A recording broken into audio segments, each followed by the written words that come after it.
This is Tom Myers, Superintendent of Bellevue Community School District in Bellevue, Iowa, coming to you once again with this week's Believe in the Blue update. Want to give you an update on a few things, and first of all, some upcoming events that way. We do have homecoming week, the week of September 24th through the 30th that way, with the home game on September 29th and the parade that day starting at 2:45, running the normal route along Highway 52 there, and then turning on State Street and then ending at our Bellevue Elementary School. But that's coming up in a couple weeks that way. But want to give you some more current information. We have fresh soft JV and varsity volleyball actually at home tonight. And that game is against Mid Prairie, and we'll begin at 6 o'clock with our JV fresh soft, and then varsity starting up about 7:15, 7:30, right in that area. Tomorrow evening we have varsity football versus Durant starting up at 7 o'clock, and that is at Durant. I encourage you to come out and see our ranked Comet football team. Is off to a great start at 3-0 right now. Then Saturday we play a varsity volleyball tournament at Williamsburg. And then Monday we have our home cross country meet, and I've said it before, but if you haven't been to a cross country meet, make sure to come on out to the golf course, the Bellevue Golf Course. We host it there starting at 4:30 with the junior high meet. It's an exciting thing to go to, a lot of action out there as well. Then on Tuesday next week, we have ninth volleyball at Galena, and then we also have a makeup game. JV Fresh Soft and Varsity Volleyball is playing at Northeast. That game was canceled last week. Then next Thursday, a week from today, we have volleyball middle school through high school at Iowa City Regina. And then next Friday, we play football at West Branch, and that is the 22nd. We play football there. And then that Saturday, the 23rd, we have a volleyball tournament at Mid Prairie. So a lot of things going on with athletics, also some fine arts things. Mr. Davies and the marching band are out there at every football game at halftime performing, doing a great job working with some excellent material this year once again. Into the Woods is this year's school musical. Chris Dockham, Emily Jorgensen, and Jesse Baker are all involved with that. That will be the first weekend in November. I encourage you to come on out to that as well. But a lot of neat things going on, getting ready with robotics already, and just we can go on and on with different things going on with Bellevue Big and Tech Math and elementary learning that way, literacy, and the Blue Bandana, where they're helping out community members and things like that and giving back to the community. So a lot of great things happening here with a lot of great people. Also, I want to at this time congratulate Allison Boniface and Mike Reed for their election to the school board. Mike was on the board already, ran again, and he was elected. And then Allison Boniface and Dean Mickles were running for the other seat that way as well, along with Mike. And Allison won a seat as well. So Allison and Mike are the newly elected board members. Mike has already been on the board. So we have Allison Boniface, Mike Reed, Kevin Lundeen as our president.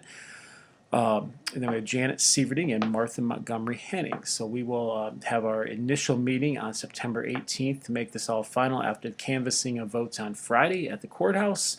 And then we will set our times up and president, vice president, all those kind of things at that time. So that meeting is at 6:30 on Monday night. As always, community members or anyone virtually is allowed to come to that meeting and participate and listen, see what's going on.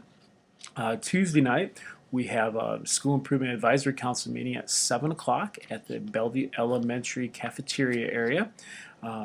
Just having that, we have a group of people that usually meet, but if you want to come to that meeting, you're more than welcome to. In fact, we'd love to have some more people there. We end up with anywhere from about 15 to 30 people at a meeting typically, maybe a few more than that sometimes even. We have a brief student presentation on our FFA judging that way, so you hear from Mr. Schrader and a few of the students, and then we'll also go into characteristics of a graduate, review some test scores that we have, and some other just general things like that. But your input is appreciated and valued and really needed for us. Another area of input we had recently was the Bellevue Community School District a facility survey. That was an electronic survey or a paper survey, either one. We had 183 responses to that. Some great responses, roughly with over 70% of the people saying we need to do something, whether that's building a new building, renovating the current elementary building, or just do something, basically.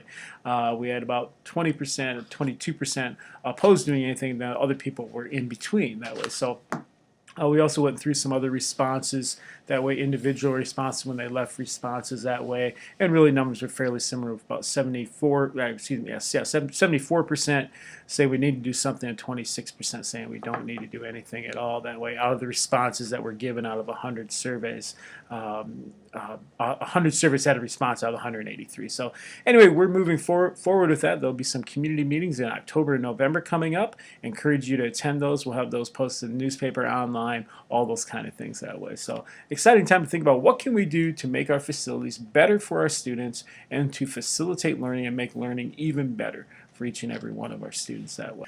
Also, tonight I'm going to have the privilege to go down to Davenport to see Lisa Roth get her Teacher of the Year honor from the Grand Lodge, the Masonic Lodge of the state of Iowa, along with her teaching partner, Emily Ray, who she spoke of very kindly in her letter, basically saying that I want to get this award without my teaching partner. So Lisa and Emily are both being honored. Two of our first grade teachers are being honored at the in Davenport this evening, and I just want to congratulate both of them as well. If you get a chance, make sure to congratulate them. Bellevue Herald Leader had an article in the newspaper about them a couple weeks ago. There's an article this week in the Bellevue Herald Leader about the Bellevue Elementary School and some of the comments that way that I shared with the newspaper. Just a lot of different positive things happening out there right now. A lot of things to be very proud of our district and what we're doing. At that point, I also want to bring up a book here called Creating Innovators. I want to read a little part from this to you.